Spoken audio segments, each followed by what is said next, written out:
நம்ம எல்லாருக்கும் தெரிஞ்ச எனர்ஜி பத்தின அறிவியே கேள்வி கேட்கிற ஒரு சயின்ஸ் மர்மத்தை பத்தி தான் இன்னைக்கு பார்க்க போறோம். இது ஏதோ ஒரு சாதாரண பேட்டரியோட கதைன்னு நினைச்சிடாதீங்க. இது இயற்பியல் விதிகள் எல்லாம் உடைச்சி எறிஞ்ச ஒரு பயங்கரமான மர்மம். சரி வாங்க, இதுக்குள்ள என்னதான் இருக்குன்னு பாப்போம். சும்மா ஒரு நிமிஷம் யோசிச்சு பாருங்களேன். ஒரு பேட்டரி செத்து போச்சு, தீர்ந்து போச்சுன்னு நீங்க தூக்கி போட்டதுக்கு அப்புறமும் அது பாட்டுக்கு பவர் கொடுத்துட்டே இருந்தா எப்படி இருக்கும்? என்னடா இதுன்னு தோணுதா?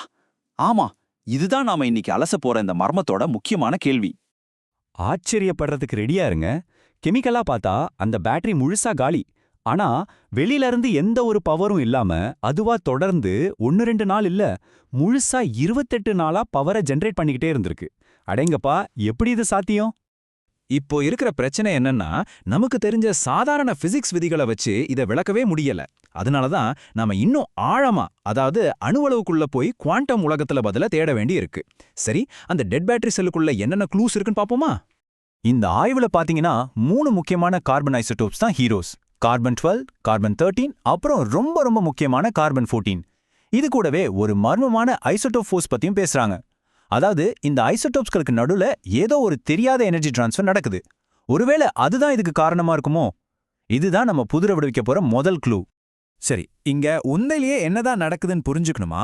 அப்போ நாம குவாண்டம் மெக்கானிக்ஸ்ல இருக்கிற சில இன்ட்ரெஸ்டிங்கான தியரிஸை தெரிஞ்சுக்கணும். ஏன்னா சின்ன சின்ன பார்ட்டிகல்ஸ் எப்படி இந்த எனர்ஜி ரூல்ஸ் எல்லாம் அசால்ட்டா பிரேக் பண்ணுதுன்னு அதுதான் நமக்கு சொல்லிக் கொடுக்கும். முதல் தியரி மேக்ரோஸ்கோபிக் குவாண்டம் டனலிங். பேர் தான் கொஞ்சம் கஷ்டமா இருக்கு, ஆனா விஷயம் சிம்பிள். ஒரு துகளால ஒரு சுவரை தாண்டி போக சக்தி இல்லைன்னு வைங்களேன், ஆனாலும் அது எப்படியோ அந்த சுவருக்குள்ள புகுந்து அடுத்த பக்கம் போயிடும். இது ஏதோ சயின்ஸ் ஃபிக்ஷன் கதை இல்ல. நீங்க யூஸ் பண்ற ஸ்மார்ட் போன்ல இருக்கிற டிரான்சிஸ்டர் கூட இந்த டெக்னிக்ல தான் வேலை செய்யுது. இப்போ இதே மேஜிக் அந்த பேட்டரியில நடக்குதுன்னு கற்பனை பண்ணி பாருங்க. பாருங்க, இந்த 2 பார்வைக்கு இருக்கிற வித்தியாசம் தான் இந்த மொத்த மர்மத்தையும் அவிக்க போகுது. நமக்கு தெரிஞ்ச கிளாசிக்கல் பிசிக்ஸ் படி ஒரு தடை வந்துருச்சுன்னா அது ஒரு டெட் எண்டு, கேம் ஓவர். ஆனா குவாண்டம் பிசிக்ஸ் என்ன சொல்லு தெரியுமா? அந்த தடை வழியா ஊடுருவி போகலாம், பயணம் இன்னும் முடியலன்னு சொல்லுது. அப்போ ஒரு கேள்வி வருதில்ல, அந்த எலக்ட்ரான்களுக்கு அந்த தடையை தாண்டி போறதுக்கு தேவையான அந்த தள்ளு, அந்த புஷ் எங்க இருந்து கிடைக்குது? இங்க தான் நம்ம கார்பன் 14 சீன்குள்ள வருது. அது ஒரு ஸ்டேபிளான ஆள் கிடையாது. அதோட அந்த அன்ஸ்டேபிள் தன்மை தான் ஒரு குவாண்டம் புஷ் கொடுத்து அந்த டனலிங் எஃபெக்டை ஸ்டார்ட் பண்ணி விடுது. ரெண்டாவது தியரி இன்னும் ஒரு படி மேல போகுது. கார்பன் 14 சிதைஞ்சு எலக்ட்ரான்களை வெளியிடுறது ஒரு குவாண்டம் நிகழ்வு. அதுக்கு சூடோ பிரஷரோ எதுவும் தேவையில்லை. ஒருவேளை அது இந்த பிரபஞ்சத்துல எல்லா இடத்துலயும் இருக்கிற 0 பாயிண்ட் எனர்ஜி, அதாவது வெறும் வெற்றிடத்துல இருக்கிற ஆற்றலை அறுவடை செய்யறதுக்கு ஒரு தூண்டுதலா இருக்கலாம். ஆமா, பிரபஞ்சம் காலியா பயங்கர குளிரா இருக்கும்போது கூட மிச்சம் இருக்கிற ஒரு அடிப்படை ஆற்றல் இது. இப்போ நாம பார்க்க போறது 3வது தியரி. இதுதான் இருக்கிறதுலயே ரொம்ப புரட்சிகரமானது. என்னன்னா, இந்த பேட்டரி ஒரு பவர் ஜெனரேட்டர் கிடையாது. அதுக்கு பதிலா இது ஏற்கனவே நம்மள சுத்தி இருக்கிற எனர்ஜிய ரிசீவ் பண்ற ஒரு குவாண்டம் ஆண்டனா மாதிரி வேலை செய்யலாம். இது எப்படி வேலை செய்யும் சொல்றேன் கேளுங்க. முதல்ல ஸ்பேஸ்ல இருந்து வர்ற காஸ்மிக் கதிர்கள் நம்ம வளிமண்டலத்துல கார்பன் 14 உருவாக்குது. ரெண்டாவதா பேட்டரியில இருக்கிற கிராஃபைட் அந்த எனர்ஜியோட சேர்ந்து ஒருவித குவாண்டம் ரெசோனன்ஸ் நிலைக்கு போகுது. இதனால மூணாவதா அந்த மொத்த சிஸ்டமும் ஒரு ஆண்டனா மாதிரி மாறி நம்மள சுத்தி இருக்க எனர்ஜியையே பிடிச்சு கரண்டா மாத்துது. சரி, இது எப்படி வேலை செய்யுதுங்கிறது ஒரு பக்கம் இருக்கட்டும். ஆனா இந்த கண்டுபிடிப்போட உண்மையான முக்கியத்துவம் என்ன? இது ஏன் சயின்ஸ் உலகத்துக்கே இவ்ளோ பெரிய ஒரு விஷயம்? உண்மையான பிரேக் த்ரூ இதுதான்.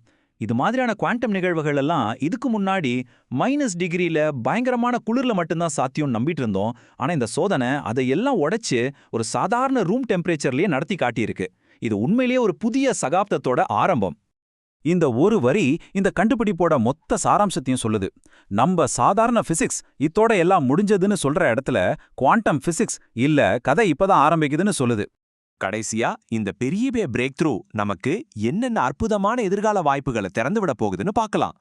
உண்மையிலேயே இது ஒரு புதிய எனர்ஜி யுகத்தோட தொடக்கமா இருக்குமா? யோசிச்சு பாருங்க, குவாண்டம் பேட்டரிகள் நம்மள சுத்தி இருக்கிற சூழல்ல இருந்தே எனர்ஜியை அறுவடை செய்யற கருவிகள். அப்போ எனர்ஜி பற்றாக்குறைங்கிற வார்த்தையே நம்ம அகராதியில இருக்காது. இதனால ரூம் டெம்பரேச்சர் சூப்பர் எனர்ஜின்னு ஒரு புதிய பிசிக்ஸ் துறையே கூட உருவாகலாம்.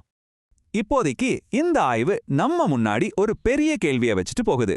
அடுத்த ஸ்டெப்பா இந்த குவாண்டம் பவரை இன்னும் பல மடங்கு அதிகரிக்க ஒரு மேக்னெட்டிக் ஃபீல்டை யூஸ் பண்ண முடியுமா?